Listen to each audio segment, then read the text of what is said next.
వీక్షకులకు స్వాగతం, నమస్కారం.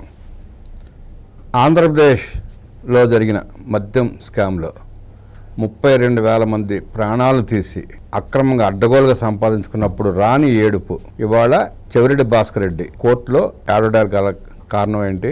అంత ఏడుపు ఎందుకు వచ్చింది అంటే 32,000 మంది ప్రాణాలు తీసినప్పుడు రాని ఏడుపు ఇవాళ రావడానికి గల కారణాలు ఏంటి? 2 రోజులు జైల్లో ఉంటే అంత బాధ. ఆ స్కాము జగన్ రెడ్డి, చెవిరెడ్డి భాస్కర్ రెడ్డి, 12 అరెస్టులు. ఆ నేపథ్యం గురించి వివరించడానికి మనతో పాటు సీనియర్ జర్నలిస్ట్ సత్యమూర్తి గారు ఉన్నారు. వారిన్నిటికి మరిన్ని విశేషాలు తెలిసిన ప్రయత్నం చేద్దాం. సార్ నమస్తే. నమస్కారం అండి. 32,000 మంది రక్తం పీల్చి ప్రాణాలు తీసిన జగన్మోహన్ రెడ్డి బ్యాచ్కి, చెవిరెడ్డి భాస్కర్ రెడ్డికి ఈరోజు కోర్టుకు వెళ్ళగానే అంత ఏడుపు ఎందుకు వచ్చిందంటారు? మీరు నిజంగా ఒక మంచి సబ్జెక్టుని మీరు తీసుకొని దాన్ని చెప్పటానికి, విశ్లేషించడానికి నాకు అవకాశం ఇచ్చినందుకు ముందుగా మీకు ధన్యవాదాలు చెప్తున్నాను. ఎందుకంటే నిజంగా ఇది హృదయాన్ని టచ్ చేసే పాయింట్. మీకు ఒక చిన్న బైట్ వినిపిస్తానండి. మీరు ఇది విన్న తర్వాత మళ్ళీ మనం కంటిన్యూ చేద్దాము. మద్యపానం నిషేధం చేస్తామని చెప్పారు కదమ్మా. అప్పుడు అన్నారండి, ఇస్తులు విడిగా అమ్మేసేవాళ్ళు అండి. ఎక్కడ పడితే అక్కడ కల్తీ బ్యాందీలు వాళ్ళు ఇష్టం వచ్చినట్టు చేశారండి. మమ్మల్ని ముంచేశారండి. మా తాళ్ళు తెగినప్పుడు వాళ్ళ తాళ్ళు ఎప్పుడు తెగిపోతాయారండి. ఏదో వస్తుందని కాదండి, చేత అంత బాధ ఇప్పుడు అడుతూనే ఉంటానండి. సైకిల్ వేసుకొచ్చినట్టు, నీళ్ళు కాబట్టినట్టు ఎన్ని ఉండేయండి. ఇలా నాశనం చేసేసి వాళ్ళ కడుపు కాల అందుకే వెళ్ళిపోకుండా మాకు ఈ తప్పు లేకుండా ఉండండి. మీరు ఓటేశారమ్మా ఆయనకప్పుడు? అప్పుడు అందరం వేసామండి. అందరూ చేయబట్టే వచ్చాడు పైకి వచ్చాడు. మమ్మల్ని తాళ్ళు అందరూ తీసుకెళ్ళిపోయాడు. 50 తాళ్ళు ఉన్నాయి, చేత్తో పట్టుకున్నారు మంగళసూత్రాలు. 3 రోజుల్లో 55 మంది చచ్చిపోయారంటే అసలు ఎంకవరకు రాలేదు ఎవరో కూడా. ఎవరు పట్టించుకోలేదు, గవర్నమెంట్ పట్టించుకోలేదు, ఇక్కడ ఉన్న నాయకులు పట్టించుకోలేదు, ఎవరో పట్టించుకోలేదు. అలా చేశారండి. ఇది ఏంటో తెలుసా రామరమ్మ గారు? జే బ్రాండ్ మద్యం తాగి చనిపోయిన ఒక వ్యక్తి భార్య వీడియో ఇది. ఎంత దారుణం! మీరు విన్నారు కదా. ఓటేసిన పాపానికి, మేమందరం ఓటేసామండి. ఓటేసిన పాపానికి నా పుస్తె తెగిపోయింది అని చెప్పి ఒక తల్లి ఇంత ఆవేదన పడుతూ చెప్పింది అంటే మీరు ఆలోచించుకోండి. మీరు ఇంట్రడక్షన్లో కూడా చెప్పారు, ఏంటి అసలు ఈ రక్త దాహం ఏంటి, ఈ రక్తం పీల్చడం ఏంటి, కిడ్నీలు, లివర్లు వాళ్ళందరూ పాడైపోయి 32,000 మంది చనిపోయిన పరిస్థితి. మీకు మొన్న education minister Nara Lokesh parent teacher meeting పెడితే ఆ పేరెంట్ టీచర్ మీటింగ్కి సింగిల్ మదర్లు వచ్చారండి. చాలామంది వచ్చారు. తండ్రి ఏమయ్యాడు అంటే తండ్రి తాగి చచ్చిపోయాడని చెప్పారండి. ఎంత దారుణమో ఒక్కసారి మీరు ఆలోచించండి. ఎంత దారుణం! మీకు మామూలుగా మద్యం తయారు చేసిన తర్వాత దానికి కొంత కూలింగ్ పీరియడ్ కొంత ఉంటుంది. దాన్ని కొంతకాలం పాటు స్టోర్ చేయాలి. స్టోర్ చేస్తే అందులో ఉన్న అవన్నీ కొంత కాలుష్యం కొంత తగ్గుతుంది అని చెప్పి వాళ్ళు స్టోర్ చేస్తారు. కానీ ఈ జే బ్రాండ్ మద్యంలో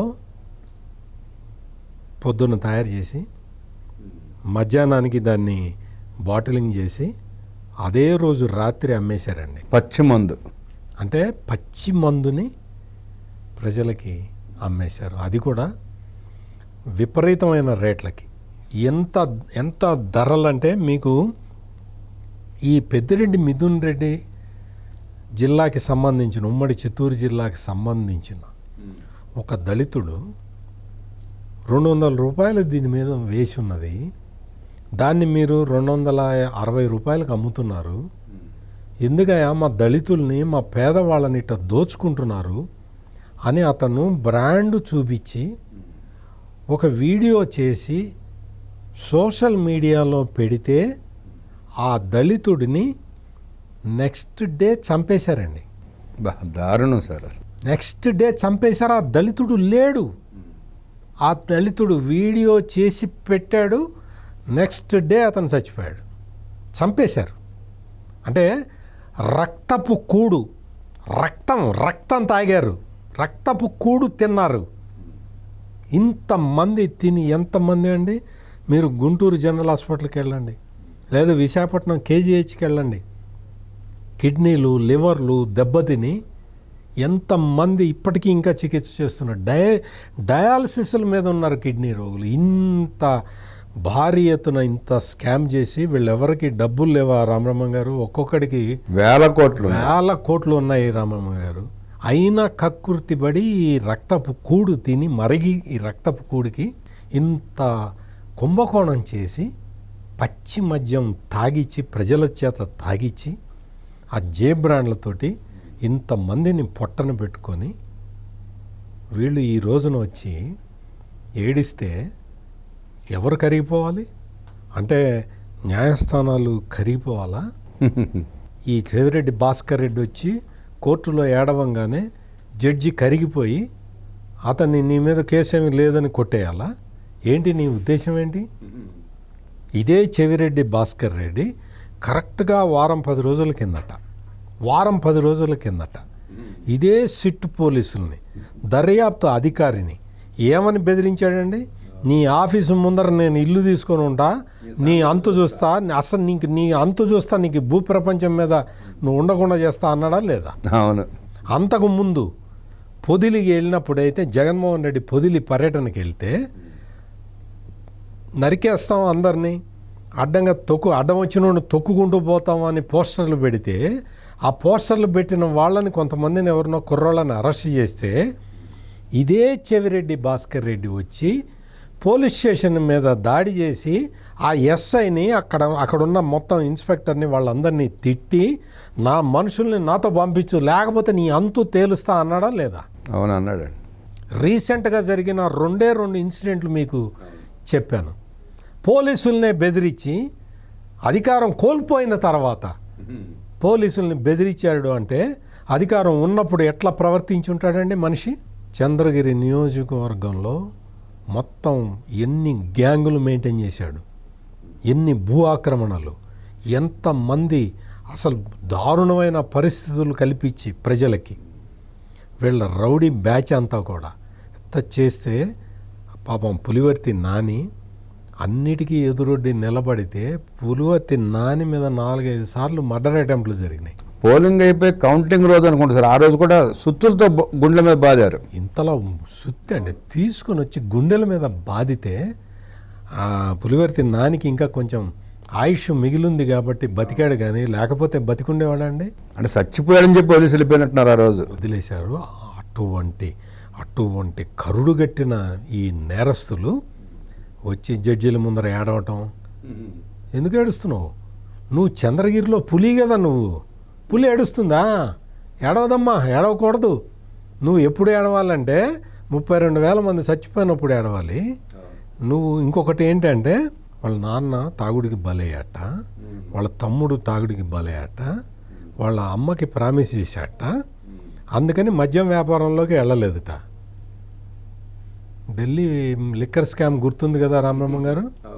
ఢిల్లీ లిక్కర్ స్కామ్లో ఒక నిందితుడు అరవిందో శరత్ చంద్రారెడ్డి అరెస్ట్ అయ్యి తిహార్ జైల్లో ఉంటే వెళ్ళి కలిశాడా లేదా? 2-3 సార్లు కలిసి వచ్చాడు. వెళ్ళి ములాఖాతులో వెళ్ళి ఇదే చెవిరెడ్డి భాస్కర్ రెడ్డి అరవిందో శరత్ చంద్రారెడ్డితో కలిసి వచ్చాడు, మాట్లాడి వచ్చాడు. ఏం మాట్లాడావు? మెమ్మకి ప్రామిస్ చేసావు కదా, మెమ్మే చెప్పిందా పోయిరా పో పర్వాలేదురా ఢిల్లీ లిక్కర్ కుంభకోణంలో ఉన్నవాడితో మాట్లాడమని చెప్పి పంపించిందా? నాటకాలు ఆడటం, ఇంకా అబద్ధాలు చెప్పి బ్రహ్మింపు చేద్దామని చూస్తున్నారండి. వాళ్ళ నాన్న గురించి ఏదో తాగుడికి బానిసైపోయాడనేది చెప్తున్నాడు.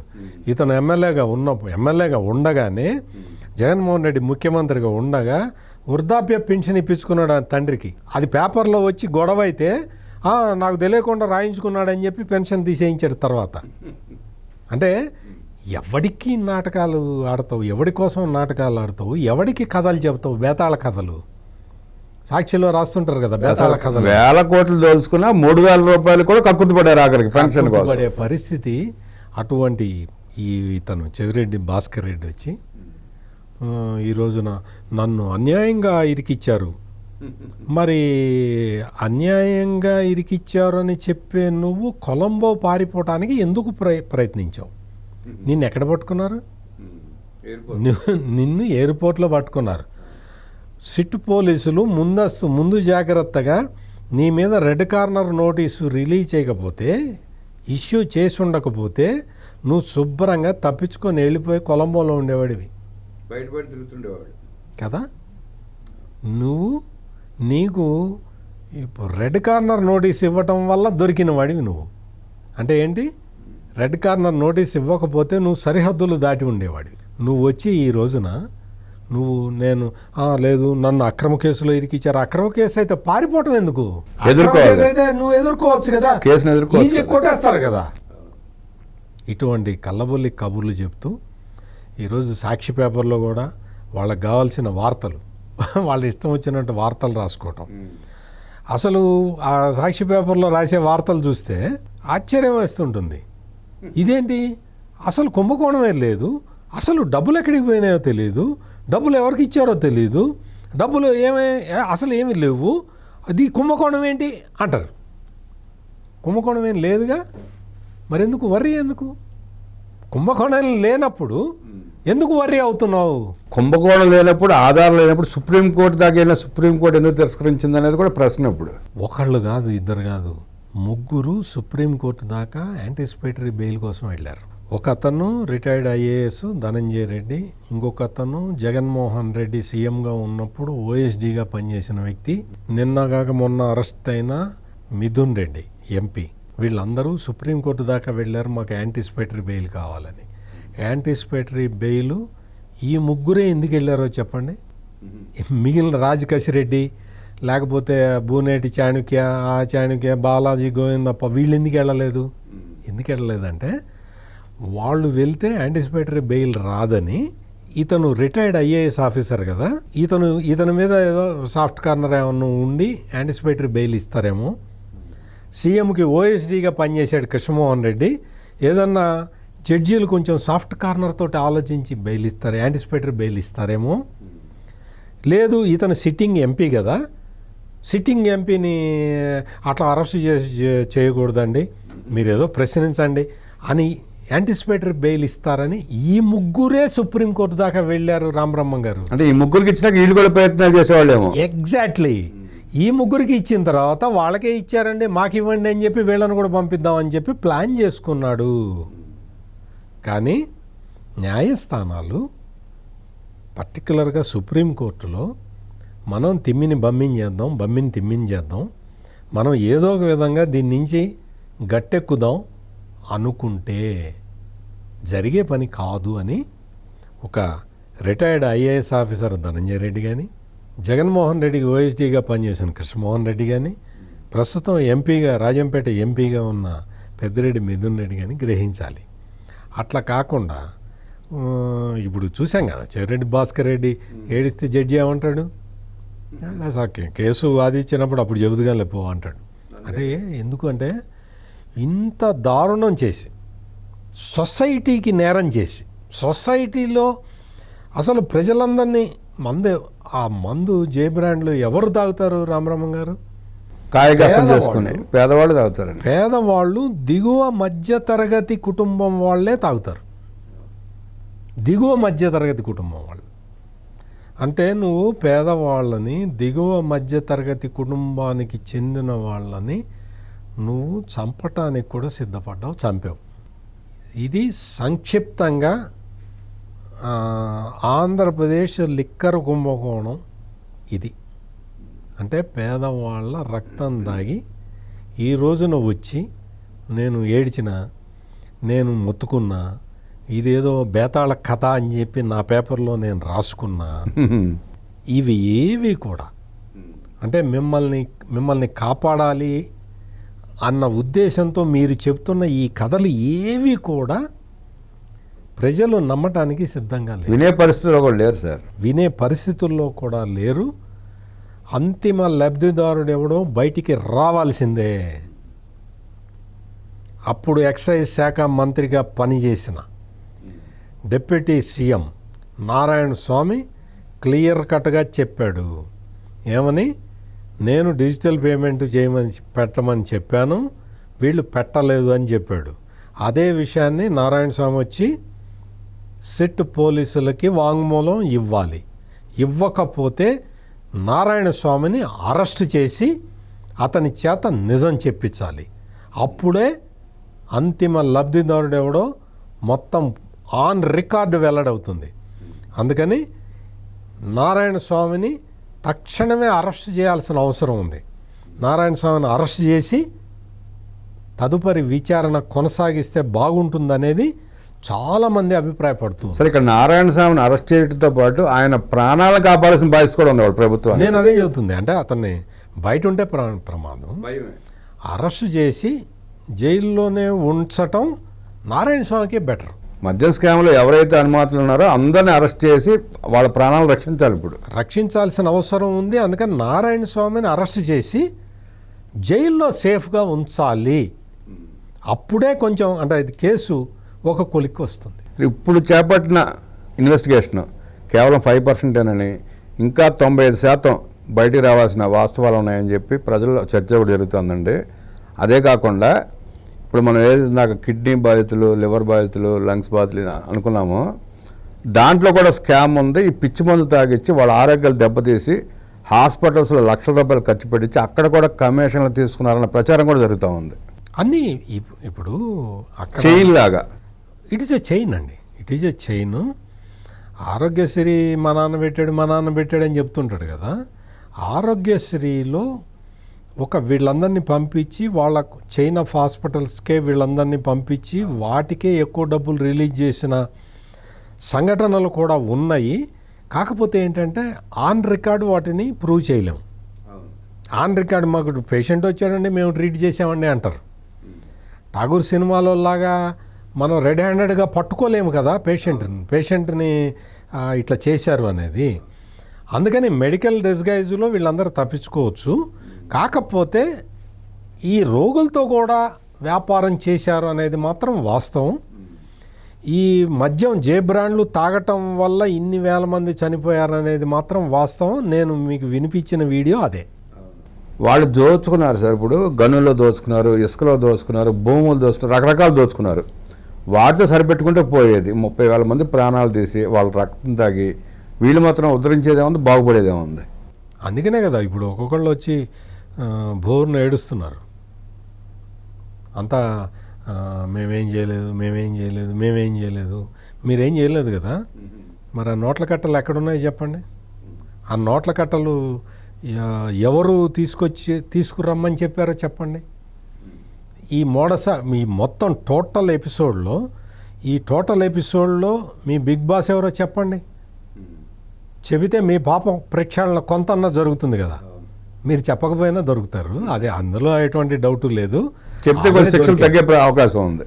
శిక్ష తగ్గదు కానీ చెబితే కొంచెం వాళ్ళకే ఆత్మ సంతృప్తి అన్నా ఉంటుంది. ఇంటికి వెళ్తే వాళ్ళ భార్యలకన్నా చెప్పుకోవచ్చు, నేను పాపం చేశాను, ఆ పాప ప్రక్షాళన కూడా చేసుకున్నానని ఇంట్లో వాళ్ళకైనా సమాధానం చెప్పుకోవచ్చు. మీ బిగ్ బాస్ పేరు చెప్పి కొంతైనా పాప ప్రక్షాళన చేసుకోమని, అలా నిజాలు చెప్పి మీ ఇళ్లలోన మీ మొఖాలు చూపించే పరిస్థితి తెచ్చుకోమని చెప్పి అద్భుతంగా విశ్లేషించిన సత్యమూర్తి గారికి ధన్యవాదాలు తెలియజేస్తూ నమస్కారం.